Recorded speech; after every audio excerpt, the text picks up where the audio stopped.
सभी मित्रगण व प्यारे भाई बहनों का हार्दिक स्वागत व अभिनंदन। आज हमारे YouTube वीडियो पर आपको कक्षा अष्टमी के अध्याय 3.3 का विस्तृत वर्णन मिलेगा। तो आइए देखते हैं अध्याय 3.3 का पहला प्रश्न। तो कक्षा अष्टमी के अध्याय 3.3 के चतुर्भुजों को समझना, इस यूनिट से पहला प्रश्न लिया गया है। पहला प्रश्न देखिए क्या पूछा हुआ आपसे। ABCD एक समांतर चतुर्भुज है। प्रत्येक कथन परिभाषा का प्रयोग करके पूरा कीजिए।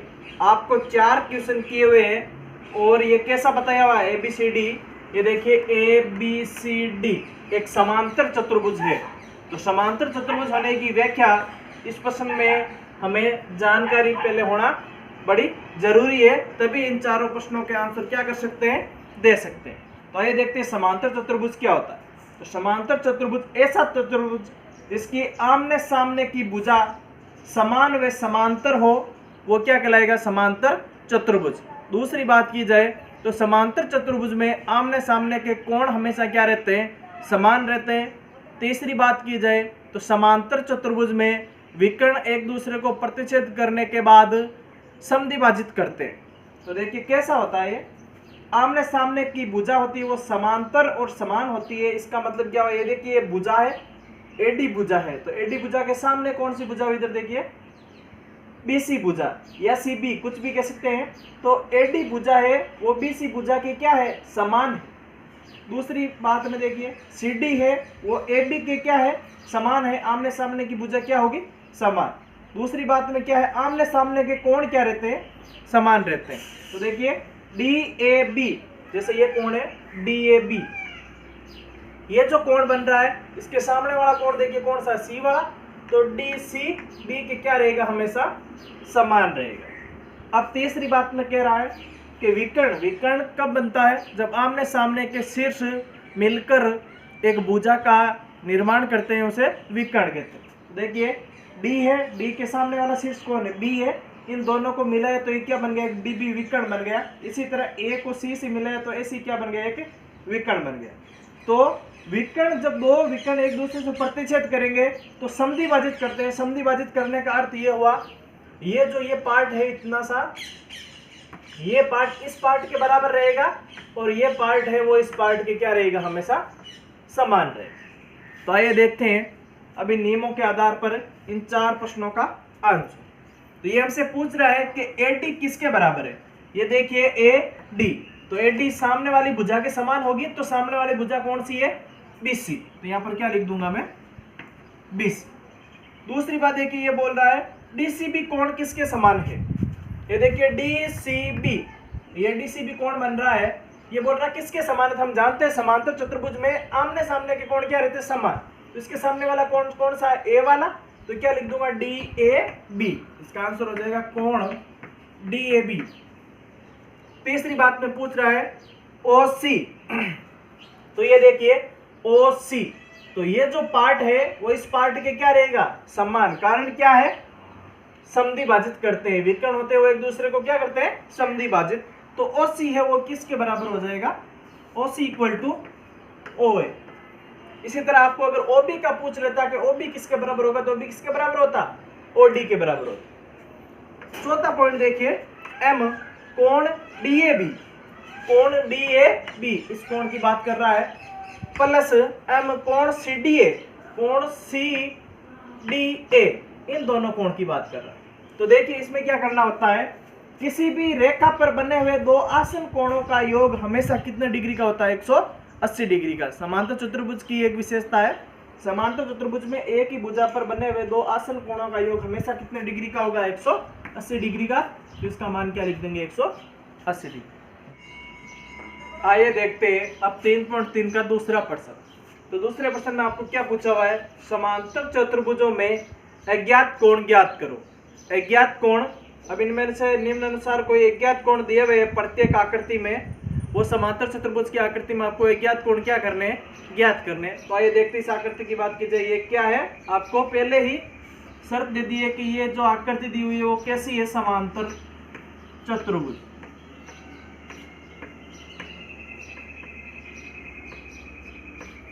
अब आप देखिए समांतर चतुर्भुज में प्रश्न 1 के आधार पर ही पहले बताया था कि समांतर चतुर्भुज के आमने सामने के कोण क्या रहते हैं, समान।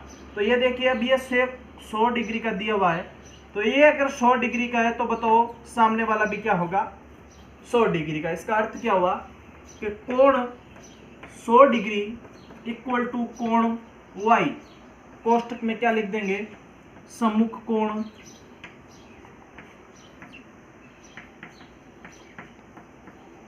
समान।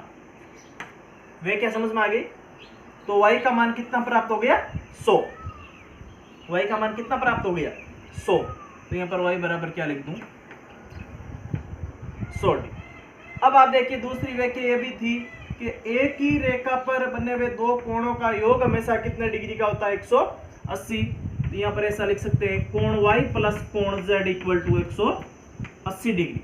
y का मान हमें क्या है पता है, 100 डिग्री प्लस कोण z इक्वल टू 180। अब आप देखिए ये जो 100 प्लस का इधर किसका हो जाएगा, माइनस का, तो z इक्वल टू 180 माइनस 100 कितना मान मिल रहा है, 80 डिग्री। किसका मिल रहा है, z का। तो z का मान कितना आ गया, 80 डिग्री। अब आप देखिए सामने वाले कोण क्या रहेंगे, समान। z के सामने कोण है x, तो x का मान भी कितना आ जाएगा, 80 डिग्री। समझ में आ गया होगा। आइए दूसरा देखते हैं। इसका दूसरा पार्ट, इस आकृति की बात की जाए तो देखिए आमने सामने के कोण क्या रहेंगे, समान। तो ये 50 डिग्री के, तो ये जो कोण बनेगा इसका अंत्य कोण वो कितने डिग्री का होगा, 50 डिग्री। यहाँ पर z है, z का मान आपको ज्ञात करना। तो ये 50 डिग्री का होगा। तो देखिए पहली शर्त तो ये x का मान ज्ञात कर लेते हैं। तो एक ही रेखा पर बने हुए दो आसन कोणों का योग हमेशा कितने डिग्री का होता है, 180 डिग्री का। तो इन दोनों का योग 180 डिग्री का होगा। तो ये 50 का है, तो बताओ ये कितने का होगा। तो यहाँ पर लिख देते हैं 50 प्लस x इक्वल टू 180। इस प्रश्न का आंसर बता रहा हूँ। 50 प्लस एक्स इक्वल टू 180। ये 50 प्लस के उधर जाएंगे, किसके हो जाएंगे, माइनस के। तो x इक्वल टू 180 माइनस 50 कितने डिग्री का मिला, 123 डिग्री। तो ये जो x का मान है यहाँ पर लिख देते हैं, x इक्वल टू कितना प्राप्त हुआ, 123 डिग्री। अब आप देखिए y, तो y भी क्या हो जाएगा, कोण x इक्वल टू कोण y। वही सेम प्रोसेस, सम्मुख कोण समान।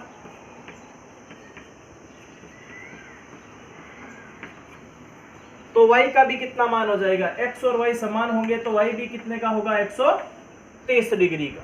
अब बात की जाए z की, तो देखिए एक सरल रेखा पर बने हुए कोणों का मान कितना होता है, 180 डिग्री का। तो ये अगर 50 का है तो 50 में कितने जोड़ू तो 180 हो जाए, या फिर 180 में 50 घटा लो, कितने बचते हैं, 130। तो z का मान भी कितना आ जाएगा, 130 डिग्री।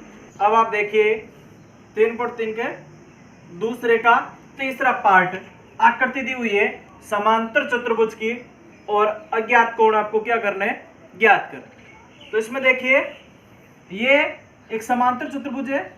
कहने का तात्पर्य ये हुआ कि ये जो एडी भुजा है वो इसके समान व समांतर है, और ये जो AB भुजा है वो CD भुजा की क्या है, समान व समान। तो आइए देखते हैं इन कोणों का मान ज्ञात करते हैं। तो देखिए ये अगर 90 डिग्री का है तो इसके सामने वाला कोण भी क्या होगा, 90 डिग्री का। क्या होगा, दो विकर्ण जब एक दूसरे को प्रतिच्छेद करते हैं तो इसके शीर्षाभिमुख कोण हमेशा क्या रहते हैं, समान। तो यहाँ पर क्या लिख देंगे, कोण x इक्वल टू कोण 90। कोष्ठक में क्या लिख दोगे, शीर्षाभिमुख कोण। कारण समझ में आ गया। अब देखिए x का मान कितना प्राप्त हो गया, 90 डिग्री। अब हमें y और z का मान क्या करना है, ज्ञात करना है। तो आप यहाँ पर नोटिस कीजिए, अगर इसको मैं O मान लूं तो ये जो AOB इसकी बात कर रहे हैं। अब ये AOB है, वो एक त्रिभुज का निर्माण कर रहा है या नहीं कर रहा है, देखो ये किसका निर्माण कर रहा है, त्रिभुज का। और अब हम जानते हैं त्रिभुज के अंत्य कोणों का योग हमेशा कितने डिग्री का होता है, 180 डिग्री। तो नीचे इसकी व्याख्या लिख देते हैं, कोण x प्लस कोण y, भाई ये कोण x प्लस कोण y प्लस कोण 30 डिग्री इक्वल टू 180 डिग्री। कोष्ठक में हम क्या लिख देंगे, त्रिभुज के अंत्य कोणों का योग, त्रिभुज के अंत्य कोणों का योग।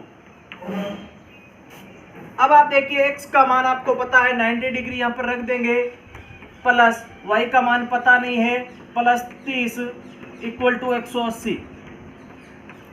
तो 90 एंड 30 कितने हो गए, 120 plus y equal to 180। 120 plus के उधर जाएंगे, किसके हो जाएंगे, माइनस के।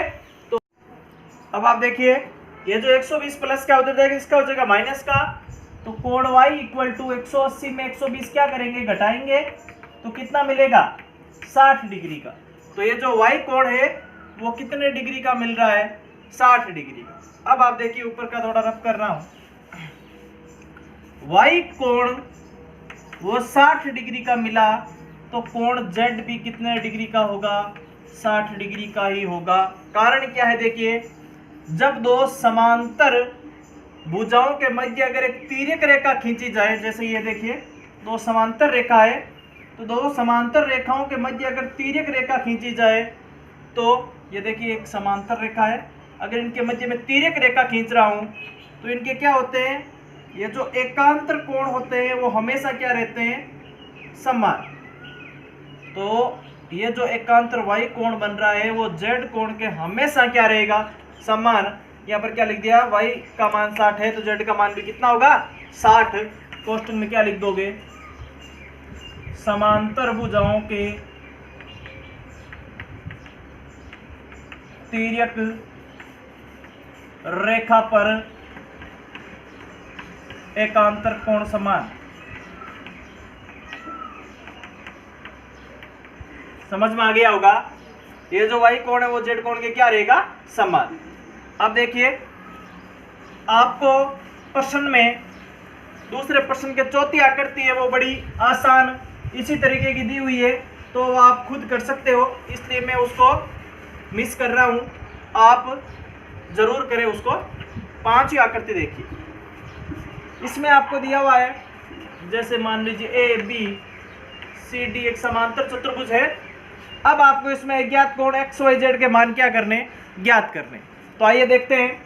अब हम जानते हैं कि समांतर चतुर्भुज में आमने सामने के कोण क्या रहते हैं, समान। तो देखिए इसका आंसर है कोण y है वो 112 के क्या रहेगा, समान। क्या लिख देंगे, सम्मुख कोण। दूसरी बात की जाए तो अब हम जानते हैं कि आसन कोणों का योग, आसन कोणों का योग हमेशा क्या रहता है, 180 डिग्री। तो आसन कोण देखिए कौन कौन से है, कोण y प्लस 40 डिग्री प्लस कोण z इक्वल टू 180। अब देखिए y का मान हमें पता है 112 डिग्री प्लस 40 प्लस कोण z इक्वल टू 180। 112 और 40 कितने हो गए, 152 प्लस कोण x कोण z इक्वल टू 180। 152 प्लस के उधर जाएंगे, किसके हो जाएंगे, माइनस के। तो z का मान क्या आ जाएगा, 180 में 152 घटाओगे तो घटाने के उपरांत 28 डिग्री। तो ये जो z का मान मिल रहा है कितना मिल रहा है, 28 डिग्री। y का मान मिल रहा है कितना मिल रहा है, देखिए 112 डिग्री। अब हम जानते हैं सेम प्रोसेस, समांतर भुजाओं के मध्य अगर तिर्यक रेखा खींची हो, दो समांतर भुजाओं के मध्य अगर तिर्यक रेखा खींची जाती है तो उनके एकांतर कोण हमेशा क्या रहते हैं, समान। तो ये जो z कोण है वो x कोण के हमेशा क्या रहेगा, समान। इसी आकृति की तरह व्याख्या लिख सकते हो। तो x कोण का मान भी कितना आ जाएगा, कोण x बराबर 28 डिग्री, कोण z बराबर भी 28 डिग्री और कोण y बराबर 112 डिग्री। अब आप देखिए तीसरा प्रश्न, क्या एक चतुर्भुज एबीसीडी एक समांतर चतुर्भुज हो सकता है यदि आपको 3 शर्तें दी हुई है और आपसे पूछ रहा है, एक कच्चा चित्र है, चतुर्भुज है वो ABCD एक समांतर चतुर्भुज हो सकता है क्या? आपने ये बना लिया ABCD एक कच्चा चित्र चतुर्भुज का रूप है। अब बोल रहा है क्या समांतर चतुर्भुज हो सकता है। पहली शर्त आपको दी हुई है कि कोण D और कोण B का योग 180 होना चाहिए। कोण D और B का कोण क्या होना चाहिए? 180 डिग्री। तब हम मानते हैं जैसे 180 कब होगा योग? हाँ हो सकता है, जैसे इसका मान 90 हो, इसका मान 90 हो। क्यों? सब आमने सामने के कोण क्या रहने चाहिए? समान रहने चाहिए। बाकी दूसरी शर्त पर ये बिल्कुल भी वैध नहीं है। 90 डिग्री ले तो ये चीज हो सकती है, नहीं तो ये नहीं होगा। तो यहां पर क्या लिख सकते हैं? हाँ हो सकता है पर जरूरी नहीं है। यह चीज जरूरी नहीं है कि कोण डी और कोण बी का योग हमेशा 180 डिग्री है। समांतर चतुर्भुज में अलग अलग मान भी हो सकते हैं, लेकिन ये एक ही शर्त पर होगा, अगर इन दोनों कोण का क्या मान लिया जाए? 90 डिग्री मान लिया। तो हाँ हो सकता है लेकिन जरूरी नहीं है। पहली शर्त की व्याख्या ये हो गई। दूसरी शर्त में आपको कह रहा है ए बी का मान और डी सी का मान 8 सेंटीमीटर है। ये जो ए बी है वो 8 सेंटीमीटर, डी सी भी क्या है? 8 सेंटीमीटर। एडी का मान 4, तो ये एडी क्या है? 4 सेंटीमीटर की, और बीसी 4.4। अब आप देखिए समांतर चतुर्भुज में आमने सामने की भुजाओं का माप हमेशा क्या रहता है? समान। तो ये 8 है तो ये 8 मिल रही है, ठीक बात है। लेकिन ये 4 सेंटीमीटर की, ये 4 पॉइंट क्या है? 4। तो आमने सामने की भुजाओं का माप क्या नहीं मिल रहा? समान नहीं मिल रहा। तो ये क्या दूसरी व्याख्या क्या हो जाएगी इसकी? एकदम रॉन्ग हो जाएगी। इसमें आप लिख दोगे कि दूसरी शर्त के आधार पर ये एक ABCD समांतर चतुर्भुज कभी भी नहीं हो सकता। तीसरे की बात की जाए तो देखिए एक कोण 70 डिग्री का दिया हुआ है। ये जो ए कोण है उसका मान कितना है? 70 डिग्री, और कोण C का मान कितना है? 65 डिग्री। अब ऐसा कभी नहीं हो सकता। समांतर चतुर्भुज अगर होगा तो आमने सामने के कोण हमेशा क्या रहेंगे? समान। लेकिन यहाँ पर क्या है? अलग अलग। तो यहाँ पर क्या लिख देंगे? नहीं हो सकता। देखिए चौथा प्रश्न, एक चतुर्भुज की कच्ची आकृति खींचिए जो समांतर चतुर्भुज ना हो। एक चतुर्भुज तो होना चाहिए, लेकिन वो कैसा चतुर्भुज नहीं होना चाहिए? समांतर चतुर्भुज नहीं होना चाहिए, परंतु दो सम्मुख कोणों के माप क्या रहने चाहिए? समान। इसका आंसर आपने पतंग देखी हुई होगी, तो पतंगाकार आकृति बनाते हैं।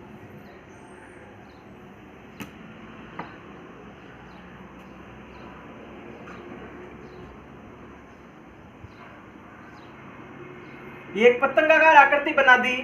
अब आप देखिए इसमें, अब पतंगाकार आकृति में क्या होता है? एक चतुर्भुज बन गया। ये देखिए 1 2 3 4, 4 भुजाओं से घिरीबद्ध आकृति कैसी हो गई? चतुर्भुज।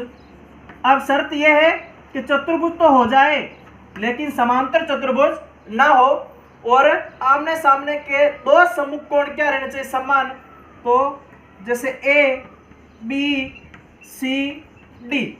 अब हमें पता है पतंगाकार आकृति में ये कोण दोनों क्या रहते हैं? एक दूसरे के समान। लेकिन ये जो कोण A है वो कोण C के कभी भी समान नहीं रहेगा। तो यहाँ पर लिख सकते हैं कोण DB इक्वल टू कोण D समान,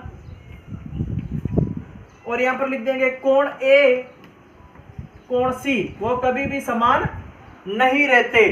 तो ये हो गई एक कच्ची आकृति जिसमें क्या है? दो आमने सामने के कोण ये जो है वो एक दूसरे के क्या है? समान है, लेकिन ये दोनों कोण समान नहीं है। अगर ये नहीं है तो ये पूरी समांतर चतुर्भुज की व्याख्या नहीं कर पाएगा, संतुष्टि नहीं दे पाएगा। अतः एक पतंगाकार आकृति होती है वो समांतर चतुर्भुज का रूप नहीं होती।